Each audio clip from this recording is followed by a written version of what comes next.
we are tracing you.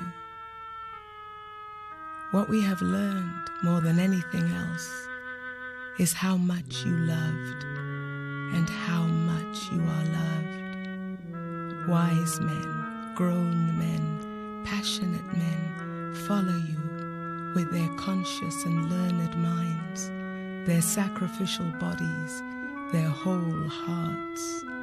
In and out of jail, they shared your principles and ideals, fighting for the freedom and growth of our beloved Ghana and our most treasured world.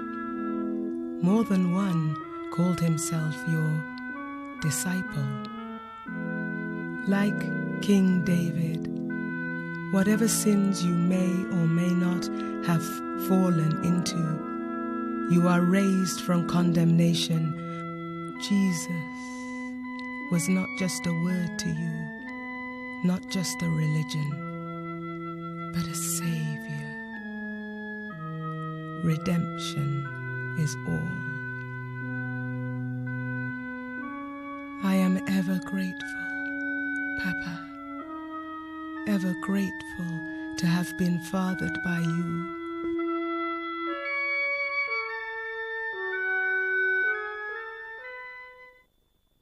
God, make my life a little light within the world to glow,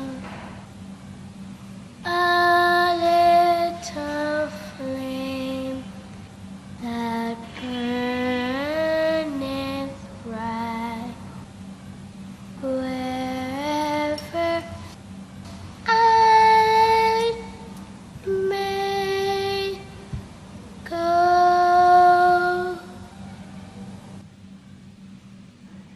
I remember being in here with you when I was a little girl.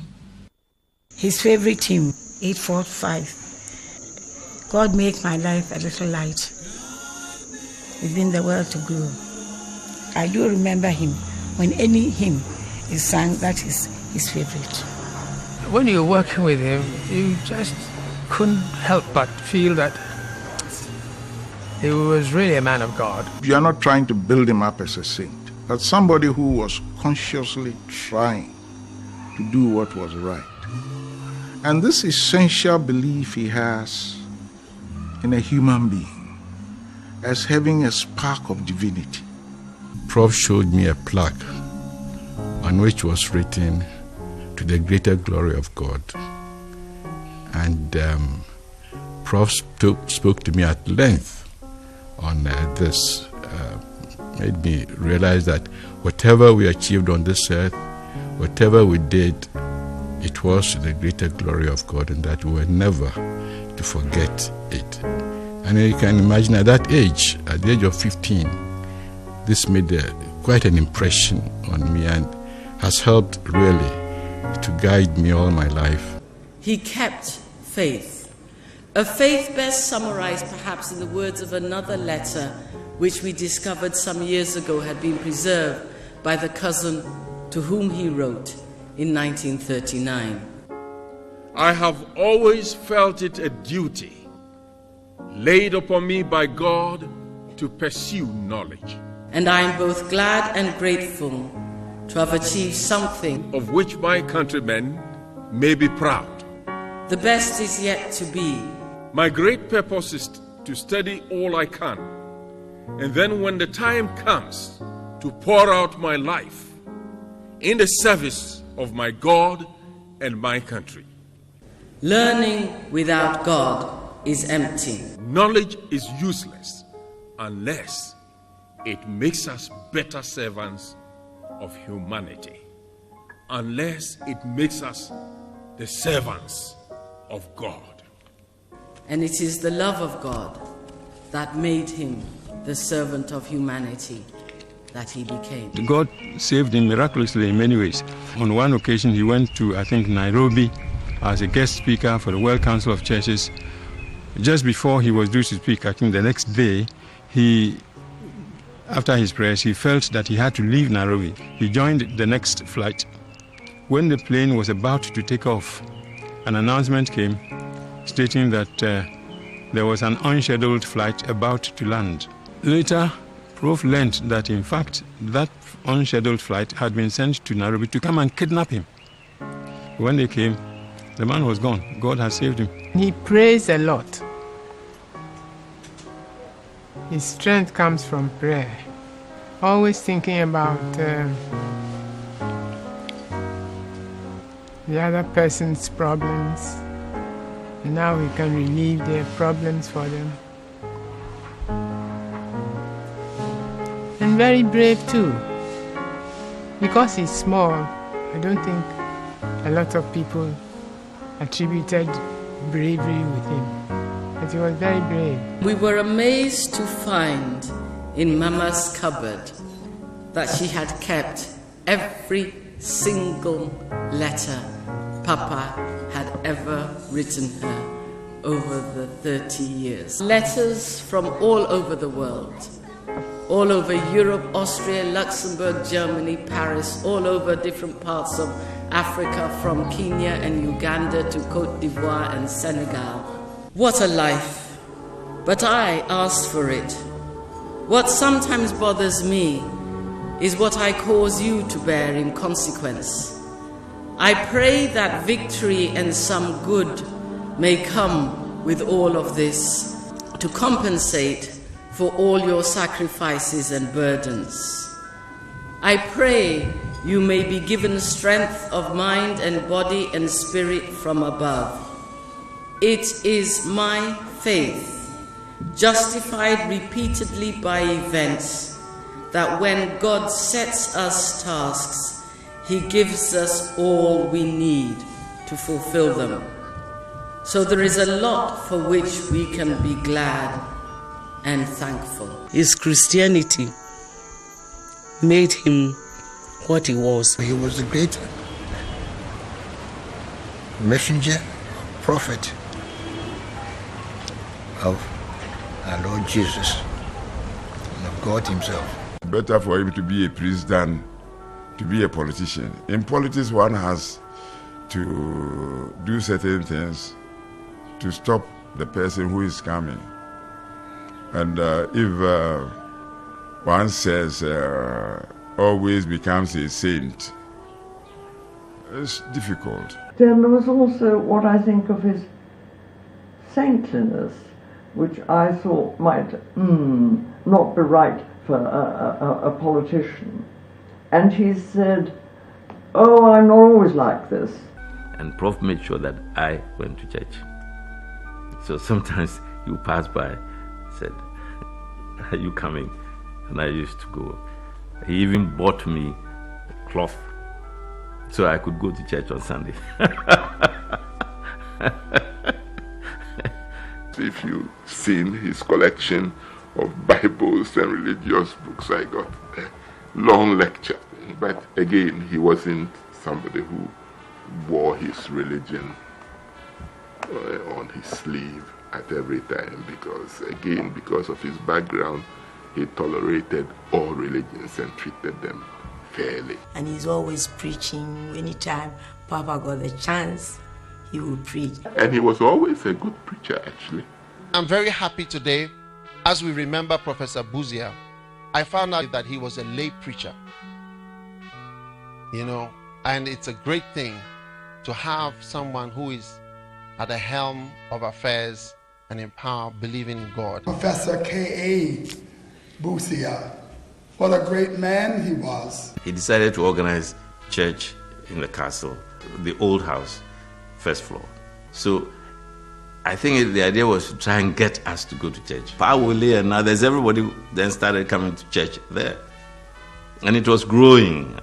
Acosta startled me by voicing something that I had begun to feel myself. That the more we studied the Bible, the more we felt we understood our Father. His goodness comes out of his godliness. And his godliness is the motive that drives him to do almost everything. We are all students together. with the past and present of humanity for an exhaustive book. This is Busia. What else? What more can we ask for?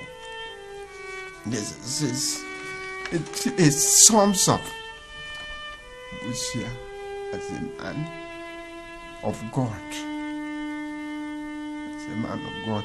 All these things are motivated by his fear of God and his love for humanity. May God, who holds the whole world in his hands, sustain us. We're sitting in front of ourselves when we saw a member of the United Party up on the veranda of the courts where I saw my wife earlier. And he stood and did this. The myth surrounding Kwame Nkrumah has been broken. I remember suddenly Papa shouting. Papa never shouted. I mean, he did. Papa never shouted. It's the only time in my entire childhood I remember Papa shouting. Suddenly there was this noise and hullabaloo. And the other thing Papa never did was run. Papa didn't run anywhere. And I heard Pa coming up the stairs. I must wake Ma up.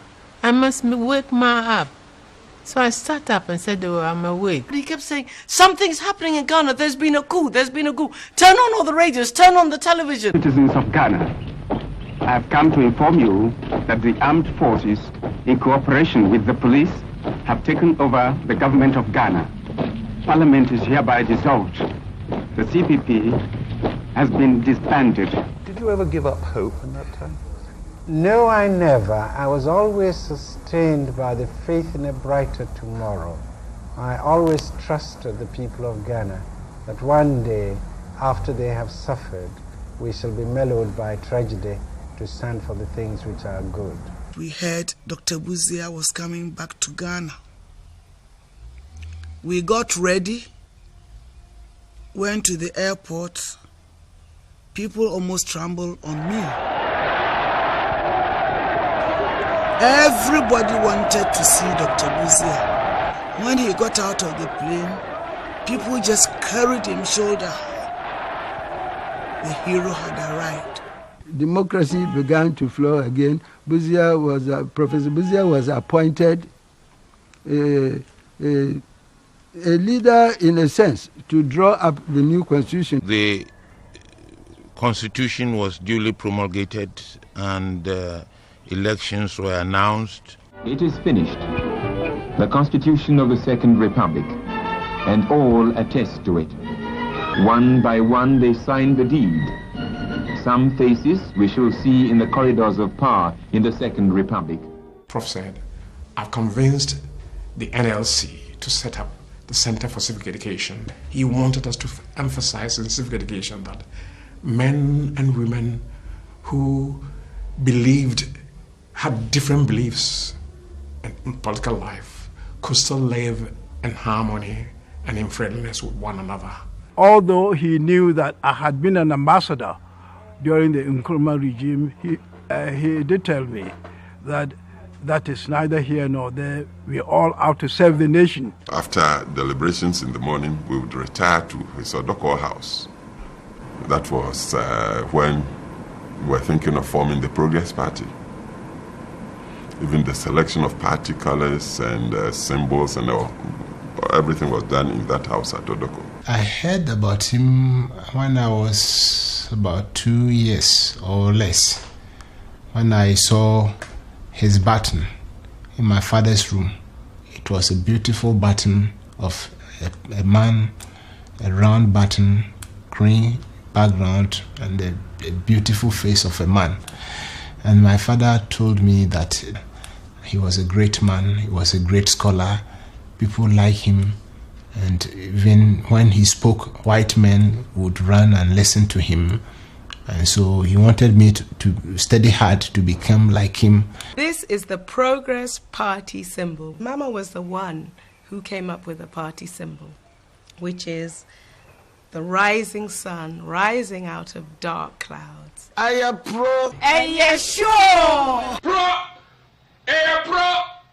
Progress Party. Progress Party stands committed to the following slogans.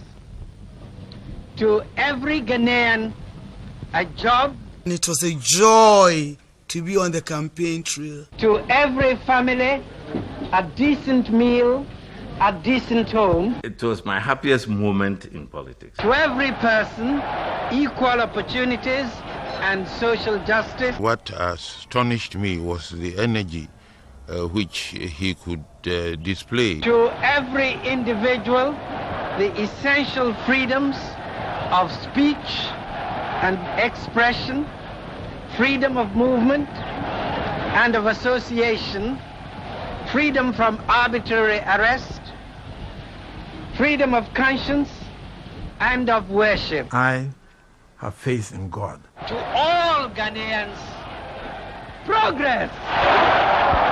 Progress! Progress!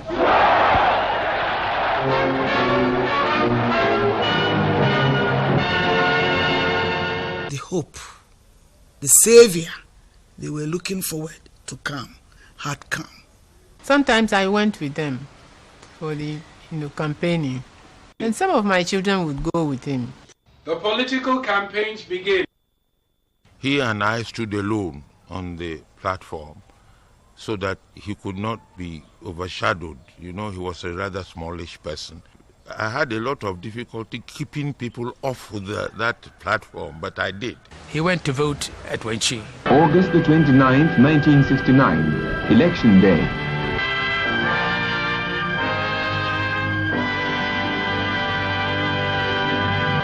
When I took his lunch, he was praying. When morning dawns, the whole world will know the answer. Unsleeping, the printing presses bring news of a landslide victory for the Progress Party. They emerge as victors with 105 out of 140 seats.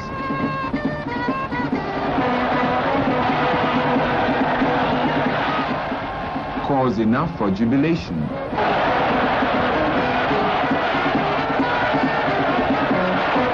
Immediately, it dawned on me that now my brother is the Prime Minister. Many will come from neighboring lands to witness the fulfillment of the pledge. From Nigeria, Colonel Mobolaji Johnson. President Tubman, head of one of Africa's oldest nations, brings with him the best wishes of Liberia. From the Upper Volta, Mr. Malik Zoronme. From Mali comes Lieutenant Baba Diarra. Acting Governor General Mr. Justice Banja Tijanzi represents Sierra Leone. And from the Gambia, Prime Minister Sir Dawda Jawara.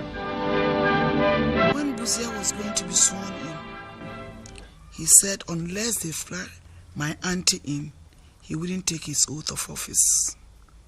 So this old lady was thrown from Wenchi with a helicopter to come and witness her son being sworn in as a Prime Minister. A new dawn is with us. Parliament House again sees elected members after an absence of nearly 4 years.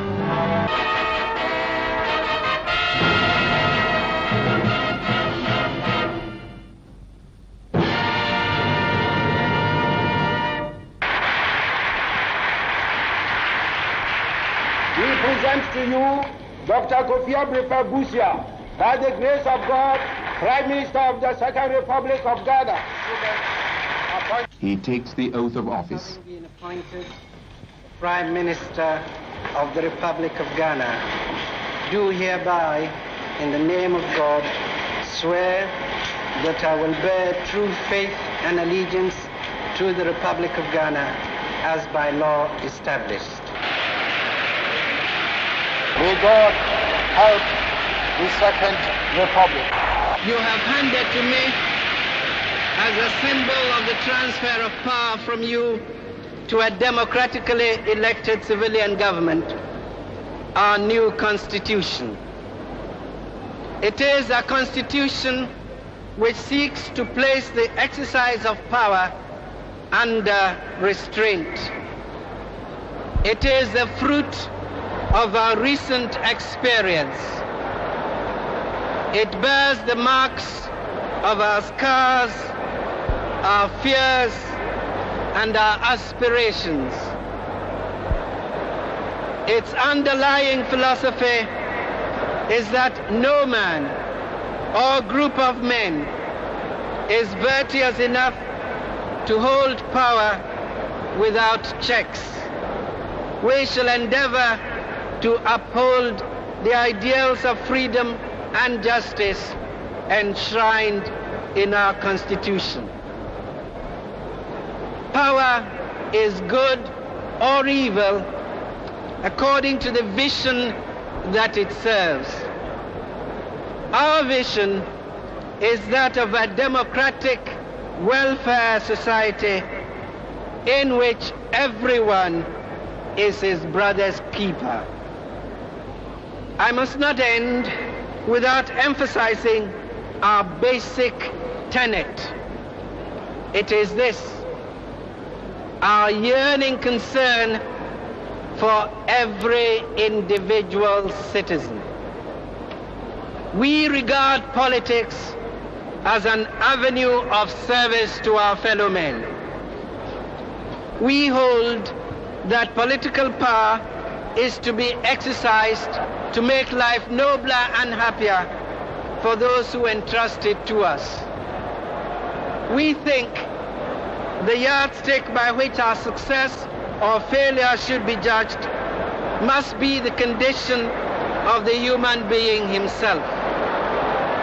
We must judge our progress by the quality of the individual, by his knowledge, his skills, his behavior as a member of society, the standards of living he is able to enjoy, and by the degree of cooperation, harmony, and brotherliness in our community life as a nation.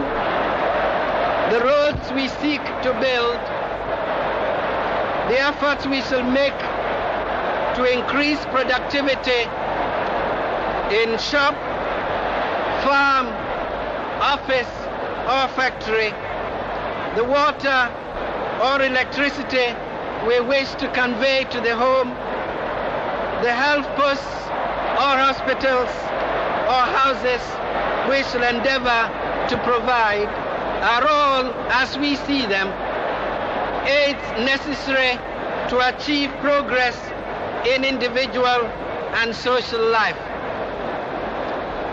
Our goal is to enable every man and woman in our country to live a life of dignity in freedom.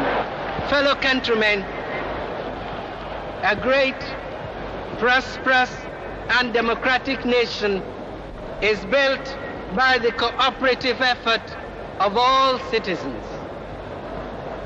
May God, who holds the whole world in his hands, sustain us as we strive towards the realization of our vision of national as well as world brotherhood. We have before us the great and challenging adventure of building for our age and for posterity a worthy heritage. Let us, all of us, resolve to dedicate our talents and our lives to the service of others. Let us, in that spirit, salute the birth of the Second Republic of Ghana.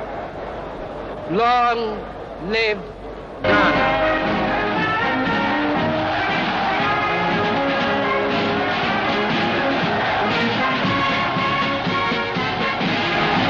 They acknowledge the cheers of a crowd, a soldier and civilian, each fulfilling his role according to the wishes of the people. It was a government made of some of the best brains in the country at that time. Among them was a young man who later on, 30 or so years later, was to become the president of the Republic of Ghana. Maxwell Owusu, who was Prof's lawyer lieutenants came to see me and said, look, Prof is thinking of you. And he sent me to ask you what you want. I thought a second and told him. Maxwell went back to see Prof. Then later came back to me and said, Prof says you are too young to be a full minister. So, accept to be deputy foreign minister. I said, tell Prof I thanked him. I was appointed deputy minister for health. My dad, Maxwell Owusu, was one of the campaign wings during the Busia's campaign. It was my father's car, an old Mercedes. Busia wanted that car because it had an open top. And I think he must have enjoyed it because that was the vehicle that they used to travel around Wenchi and up north to campaign. After the election, when we had won with a heavy margin, my dad was appointed a regional commissioner in those days in the Eastern region. He persuaded me to go into politics and become the general secretary of his party. The job I had was Director of Special Branch. Ghana's High Commissioner to India. Again, I was really flattered. And he said, you're also going to have concurrent accreditation as High Commissioner to Sri Lanka and Ambassador Extraordinary and Plenipotentiary to the Kingdom at that time of Afghanistan and Thailand and so on and so forth. I accepted the challenge. I was then sent to the European Office of the UN in Geneva to head a trade mission. I was asked to be his doctor and also of his household. VIPPU, very important personality protection unit. I became his principal executive secretary. Francis, he said, the Germans want a good ambassador. I was 25, going on 26 when I was his ADC. I'm his driver. I am Isian Alfred. I was Minister of State for National Security and Protocol. The Ministry of Finance. The Ministry of Education, Culture and Sports. We formed a very formidable government under his care. We were a solid group, a united group. We were trying to find out, how the African leaders got corrupted. And we realized that most of them at the beginning were not so corrupt, and that it was because they had people around them who wanted to keep their jobs or their influence and therefore became gradually sycophantic. You don't say anything that will annoy the big man, even when he's talking rubbish, And so eventually we came to this conclusion that he needed a body of people, small group, who will meet him periodically and give him their views about what was going on in a clear, candid fashion. And that to keep our independence, we don't want any jobs. Ghana is again trying to show that democracy can work in Africa. Your election has been hailed as a new sort of triumph for democracy in Africa, the re-establishment of two-party system in Ghana.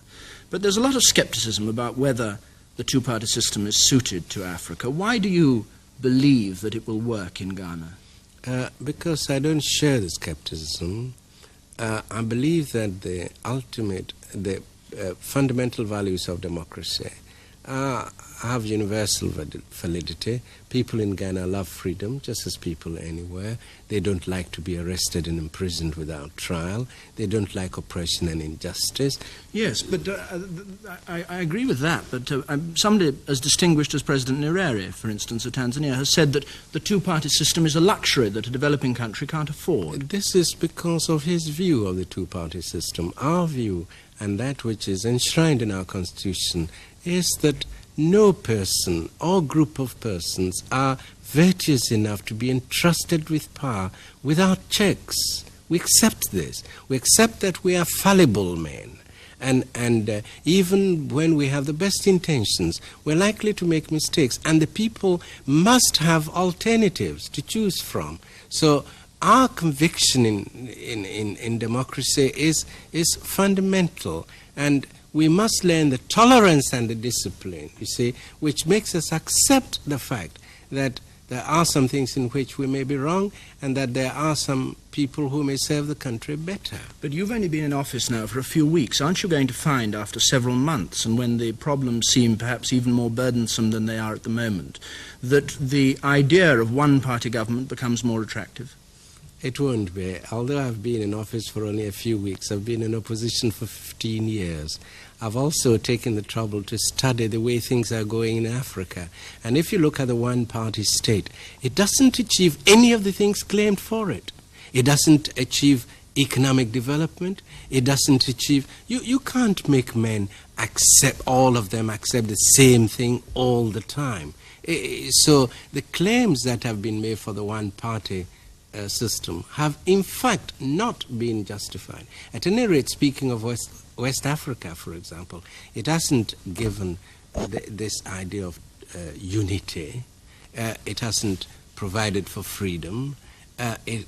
We are saddled with debt. It hasn't allowed the growth of the economy. So all it means to me is we are in power. We must remain in power. Can I just ask you one last question? People tend to talk about your government as being a new opportunity for Ghana, and they rather write off Nkrumah's rule. Do you think, looking back on Nkrumah's time now, that there were things and valuable things that he did for Ghana?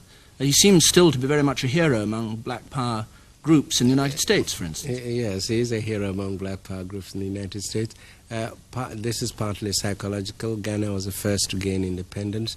It was the first to show what the African people were capable of, and therefore psychologically it gave the American Negroes in Africa an outlet, because they had been made to believe that the African was just a backward cannibal, sword drawing and so on, and now they could see for themselves that this picture wasn't true. So there was this emotional attachment. Of course, we know too that Nkrumah, one of the reasons why we have a debt is that he was prepared to give our money away to all sorts of people to do things for him. But you don't think there are lessons in terms of uniting Ghana that you can learn from Nkrumah? Well, there are lessons in terms of uniting Ghana. As I said, you unite a people on the basis of shared interests and common objectives, which you inspire all of them to work together to achieve. Prime Minister, thank you. Thank you. He was the first head of government of the Republic, or of Ghana in general, who introduced a Ministry of Rural Development. I had a chance of sitting with him in the library at Wenchi, and you know how it overlooks Akrobi. And in the evening, most people had gone to farm and they were coming home. And he turned around and he said, you know something, Lydia, your parents shouldn't be carrying firewood now. They should be carrying foodstuffs.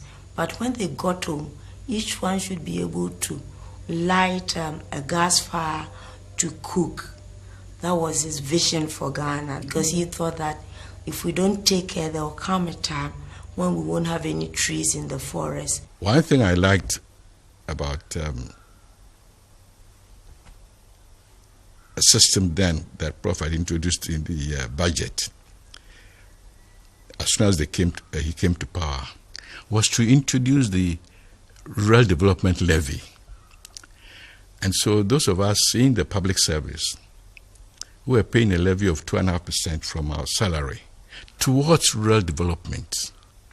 And then when Prof said that we should each be our brother's keeper, maybe people do not understand it, but he meant it, that we should care for one another. He meant it.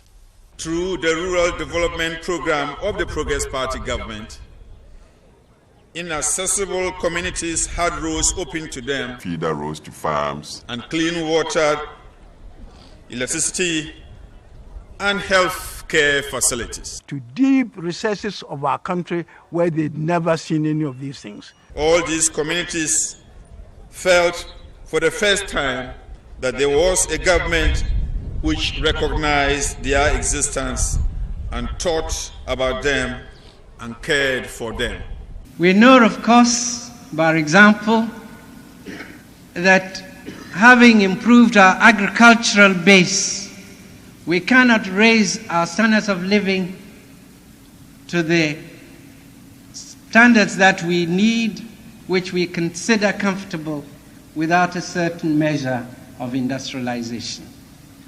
We will therefore industrialize. At present, we have industrial capacity that is still not producing enough. We know that as we become an industrial country and begin to look for markets, we shall, in certain instances, be facing competition. We believe, however, that when the developing countries become industrialized, we can still establish cooperation on a new level. His effort to encourage Ghanaians to go into business, I think that was also a very good situation. My name is Dorothy Chumesi, and I'm the executive chairperson of Parry & Co. Limited. As a widow, I have been able to raise many children through my business, which now gives direct employment to over 75 people. Through one of the late President Dr. Prof Busia's initiatives. If you empower a woman, you empower a nation. This is what Professor Busia told us. And what sticks my mind most is his concern about the South African situation and his urge for dialogue. We are aiming at the establishment of a multiracial society in South Africa.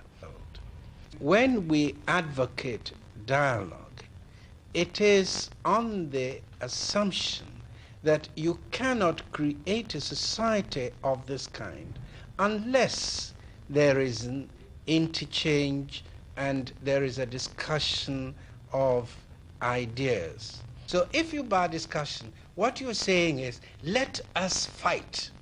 Now, this is not a new thing. History has shown us that you do not create permanent unions between people through the bullet.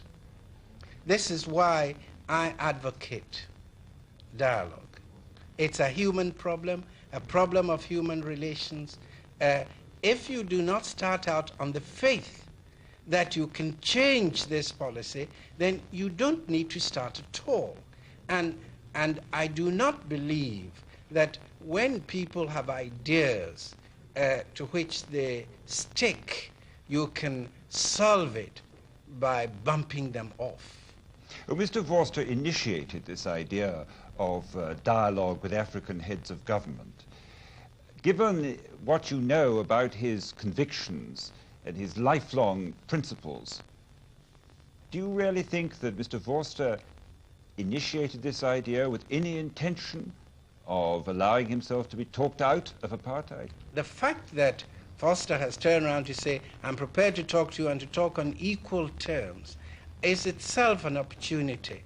I have seen a little of diplomacy, and I'm not naive enough to say merely because he has agreed to talk, he's going to change his mind tomorrow. But don't you think he may have a motive by initiating such talks, dividing the African states?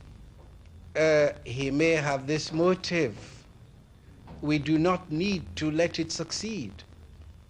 We too can go in the talks with quite different motives, namely the motive of challenging his whole philosophy and the idea of getting across to him face to face the opposition which we have to this policy. But he knows about that already, doesn't he?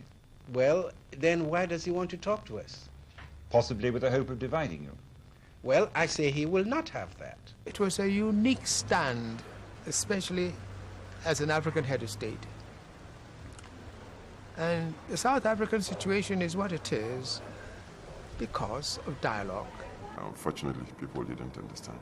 Perhaps he was a bit too ahead of his time. He was a man who, when he was giving money to take on his trips, not money, checks, travelers' checks, he goes, he stops in London and pays his bills. He goes to Oxford and comes back. He pays nothing in Oxford. So he writes everything. When we get back, he would sit in his office, work out exactly what he spent that should go to government. Everything else he would take out and then return the remainder of the travelers' checks through me to Bank of Ghana. Hardly were we all doing that. If you are giving travelers' checks to go out, when you come back, you know that the remainder is yours, not for Prof. No. It is what was spent in connection with his travel that he takes out. The rest is returned to Bank of Ghana. We were forced to learn to do that. I had to start learning to do that because I didn't want him to call me one day and say, Kwabna, did you spend all your money? For me to say, no, sir. Where's the rest? In my account? No. You know, he's a good man. He was a good man. He was a good man. Honest. On Saturdays, he asked me, Yaya, where are the things they've brought to me this week?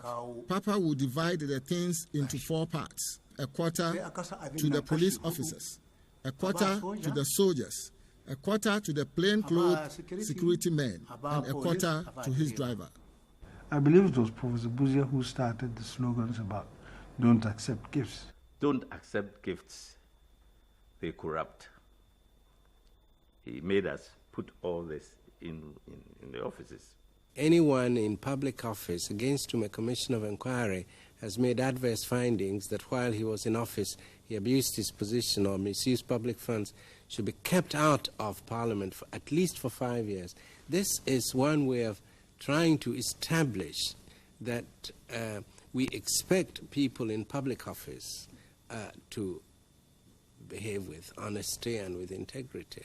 But where you have a system which is really founded on people taking a cut on business operations and on government operations, how do you go about actually stopping it? And how do you persuade the people giving you aid that you have effectively stopped it? Well, founded. This is only by practice of the previous government. We determined not to have 10% cuts and all that kind of thing. And since we are in the government, we can stop this. We don't intend to have it. I agree, I can see a certain disillusionment in aid. But again, we are prepared to accept the discipline that is necessary to ensure that aid goes into the projects for which they are intended. Discipline. And we had in each office, the ministries, the word discipline printed and put there. When you see it, you know that you ought to discipline yourself. Every morning, between 6:15 and 6:30, he would call me on the phone and we would discuss the work for the day. And those days, it included Saturdays. I briefed him first before everybody briefed him. 7:45 sharp, I'll underline with red pen and sign. And everybody who signed later was called at the end of the month to the room upstairs to explain why they were late. But it worked, because then people were coming. They were going to work early, and if you were not working, you will go to the Prime Minister and explain there at the end of the month. Why do you find it necessary to keep talking about discipline? I see it as a national problem. The discipline of people going to work on time and working hard throughout the 8 hours that they are supposed to work. The discipline of taking care of government property, not wasting paper, not wasting government property, taking care of buildings. All this is discipline, because all this requires discipline. If you economize on government property, it means that the money can be put to some other purpose for the general good. My typical day working for Dr. Busia started just before 5 a.m. We left Odoko, came through Accra to the castle, and he went straight up to his office and started his work. He hardly left the castle for lunch, so we all stayed in there. He worked until in the evening. That was supposedly the end of his day, even though he continued working. Working honestly on a job, when you're carrying responsibility, resisting pressures and offers, all this is a matter of discipline, which a nation like mine, with all its serious problems, has to inculcate in the people. You do need people in responsible positions who have the discipline to stay on the work, the discipline to put the country above selfish interests, the discipline of integrity and honesty. Everybody talks about corruption. Now, how do you cure this? You can only see it in terms of individuals disciplined enough, with a sufficient consciousness of their duty to society, not to allow themselves to be corrupt. I see this is all part of the discipline that I'm talking about. I'm not thinking merely of military discipline, marching from one place to the other, but the discipline of character, self-control and self-giving. A German who had visited Ghana called my secretary on his return to Germany and said that there was a house where army officers were meeting regularly and plotting to take over the government. A Champon was 1st Battalion Commander at that time, before he became the Brigade Commander. And he used to go to the airport. There was a drinking bar at the airport, and he was a regular customer. And on one occasion he went there and he was a little tipsy and started talking, saying that he was the only one who could organize a coup in Ghana. The plot had started even before the change of government. At that time, we used to use one battalion to secure all the sensitive areas. Here, Abby and myself, Abby, my daughter Abby, and myself alone were here, plus the soldiers. All those places, broadcasting. I recall that General Efrifa and the others had said that all those soldiers who held political appointments should not return to barracks. So in 1969, when they were handing over, all of them stepped out of the army. Champon was the only one left. Prof had to go to look after his eyes. They had examined him and he needed to go. Mrs. Nixon left on Saturday, Prof left on Monday to come back by the weekend, hopefully.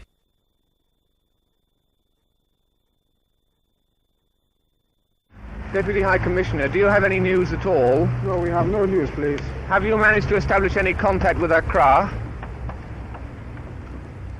Do you know where Dr. Busia is, sir?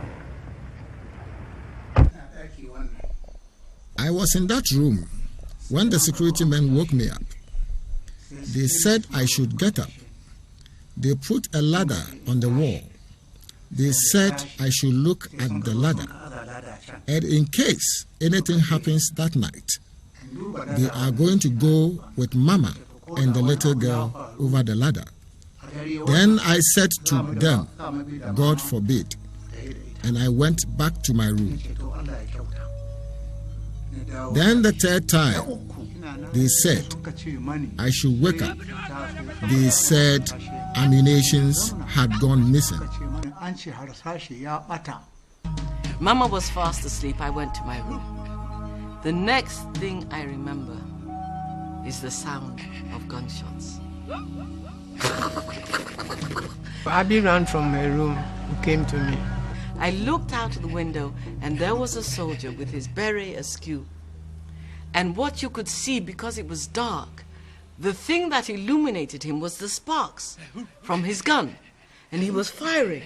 We basically watched a gun battle between the soldiers around the house and the security officers who were there in the room beside the one I'd commandeered, who fought this gun battle for hours. Mama actually came out and saw that going on and came to me and said, they're making them surrender. They'll be here for us soon. I got up and got dressed and came down. And Abby was warning me not to come like that. I said, I have to see what's going on. Gun or no gun, it's my home. So I came out of here, got out, went on the road, and saw some people lying on the ground. And one man, the soldier, was shouting, "Put your gun away or I'll kill you." I was called on my Motorola that I should proceed immediately to Odoko residence. I came in and I saw the bodyguards lying down with Mama and children outside. I didn't talk to anybody. So I turned around quietly and came back and went upstairs. Then I saw the officer trying to break the window, of the kitchen. If I had gone up, he would have shot me from behind. So I crawled from this place until I got to the main room. I remember seeing that soldier and seeing those bullets and running across the corridor to Mama's room. And Mama had got up. And I remember her coming out of her room in her dressing gown and saying very quietly and very calmly, "Abby, get dressed. I've been waiting for this for 22 years. I decided to come down again to Odoko to get Auntie and the children out from the police.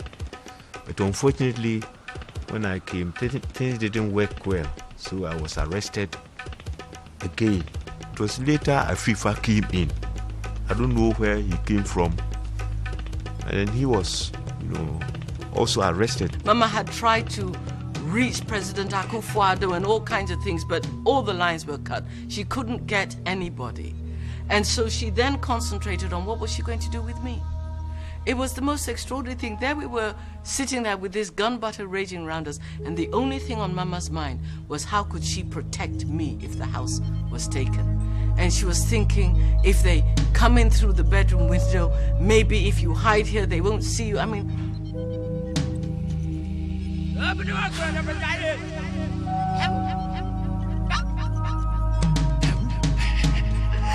forgotten all this.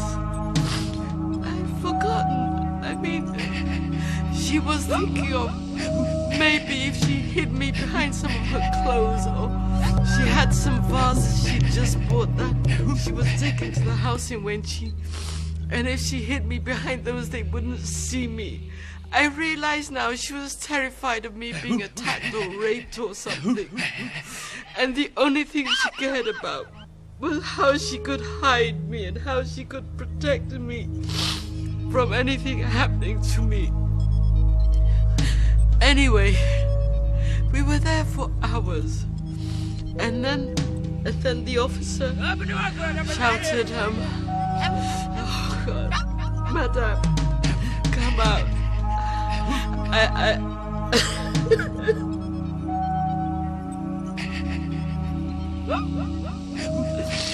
I do not want to give you a last memory of the house falling down about your ears. So that was the taking of our house. Madam, you are under arrest. First we could speak to a champon, then later on he cut off. So we came to the conclusion that it was a champon who was organizing the coup. There was no doubt in our minds that we could not just sit back. We had to fight the military takeover. There was absolutely no doubt. I went to the general's house and he had taken off. He had gone to Michel camp to organize a counter coup, and unfortunately he was with people who were already part of the coup, so he got arrested. Colonel Seusu was supposed to come back to Kumasi and take control of his brigade. And so we decided to go to Kumasi and join him to resist the coup. Maxwell Osu had stopped all trains and buses. So we decided to walk along the railway line towards Kumasi. We were bringing the Northern Command to face the Southern Command with the champon in control. Somehow, Colonel Seusu was not there. When he got there, he was arrested. That collapsed. So, of course, that was the end of the coup. We thought we were completely covered, but we made a mistake because the man who was supposed to cover us was a man called Achampo. They won. We lost. So we were there when they came and collected us and took us to prison again. And I was taken to broadcasting, and the officer asked me, and the private secretary, that we should go and tell the whole nation that Prof was corrupt. Then I said, I don't know any corruption or anything that he had done that, warrants me to go and tell the whole country that he was corrupt. We were taken to 5th Battalion, and you could imagine, as for beatings. His men came in and removed all the phones and took away all the radios, and in fact at first removed the television. At 4:30 he made his announcement. This is this is Lieutenant Colonel I.K. Echampong speaking. The armed forces have taken over government. 2 or 3 days later, we were allowed our radio back. So we put it back on the world service. And we were listening to African Week in Review. What they were replaying was a broadcast of Papa taken the day of the coup. Meanwhile, what about your wife and those members of your family who are still in Ghana? My wife and my 18-year-old daughter, who has just been accepted to St. Anne's College, Oxford, I learn are in my house, virtual hostages. They are not allowed out, surrounded by troops. They can't communicate. No people are allowed to visit them. I've had no direct word from them. Mama and I are listening to this 3 days later, and we started shouting, we're alive, we're alive, we're alive, and couldn't tell him that we were alive. Poor Pa, because of course he had gone to the doctors, and it turns out that that day on the Wednesday, the Harley Street specialists have really told him that he should probably prepare himself for going blind within the next 3 to 5 years. And he got that news on the Wednesday and then woke up on Thursday morning to the news of the coup. I saw the bullet holes on the walls. But that was the first thing I saw when I entered through the kitchen. And I said, God, what has happened? I saw my mother briefly. There was not a trace of panic in her. Mama and I were under house arrest for 3 weeks, and we had no news of Papa at all. The ambassador to the Ivory Coast came from Abidjan. I think they heard that. Can you Papa say how many people are had now gone in to protective Abidjan. custody? I can't give you the exact figure, but so very few. Are they going to stay there long? We're in the process of screening. This man is highly respected around the world. And even people who are his political opponents will not countenance his wife and daughter being held hostage when everybody knows he's a sick man and is, as we speak, in hospital. So it was Claude Enin who argued for our release. I think the Commonwealth Secretariat had a hand in it to let Abi and I go. We thought we were going to England. So we got to Paris, and Mama and I were with the transit passengers. And this small man, I learnt his name afterwards, stepped out of the crowd and said to Mama, "Mrs. Busia?" And Mama said yes. And he looked at her and said, "Perhaps you would like to get off the plane here.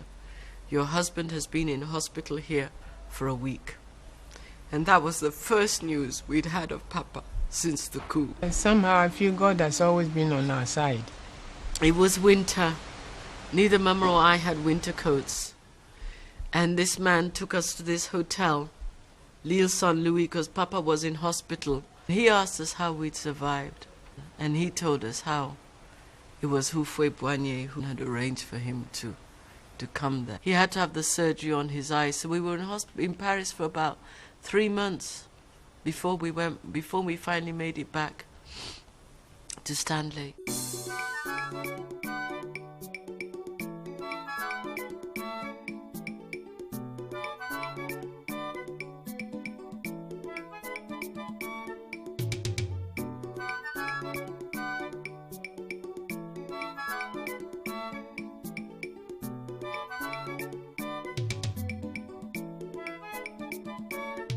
Next on The Prof. I often think his smile was the key to his character, for it lit up his whole face and irradiated the natural goodness, the kindness of heart that lay behind it. It often evolved into a peal of noisy laughter. Transfiguring smile, then a burst of laughter.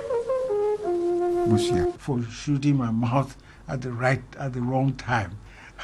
I got jailed, sentenced to 8 years in prison. The Progress Party government constructed over 1,661 miles of roads in this region within 2 years. And what I remember is that he was very excited and eating strawberry ice cream. Midnight, 1 o'clock in the morning, the phone went. State House couldn't contain the crowd. It was so huge. And what struck me most was how many young people and the amount of students. And we sat there as people poured through. I mean, they were preventing people and letting them in their hundreds. Of course, I knew what had happened to him about his eyes. There are people who say they shouldn't bring my brother because he was a wanted person. Like, we like you. Comment, we hear you. Share, we share with you. Join us. Subscribe to your Prince of Peace family and hit that notification button so you always know what's up.